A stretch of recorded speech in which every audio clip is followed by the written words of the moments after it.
So, ibigay ko na tayo ng overview ng ating destinator. So, the Mitsubishi Destinator is a mid-size, 3-row crossover SUV design for families because this is a 7-seaters and mainly for emerging markets in Asia.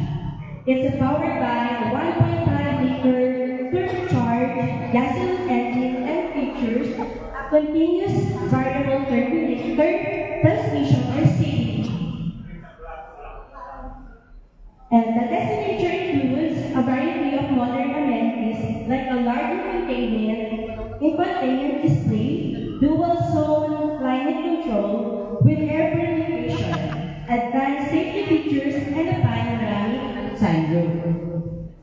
Kung napakinggan niyo itong aking overview, meron akong trivia games. At makakakuha tayo ng mga previous. Since kayo lahat ay owner ng ating mga sasakyan, syempre, ano pa hindi kayo ginamit, of course, yung kailangan din sa sasakyan nyo. So kung nakinig kayo sa aking sinabi, meron po kayong, at kayo po yung unang makakasagot sa aking question, makakakuha po kayo ng air freshener or AWP. So, syempre, okay din yun kasi hindi na kayo bibili for your car. So, first question natin. Guys, ito ha, pero pwede nyo tulungan mga SC. Kung sino yung una sumagot or tumaas sa kamay, siya po yung tatanungin natin. At kung tama po yung sagot nyo, sa inyo mapupunta yung ating prize. Okay, first question.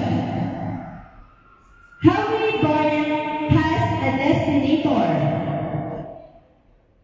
Yes, ma'am. Ma'am? 3. Tama ba? Mali, ma'am.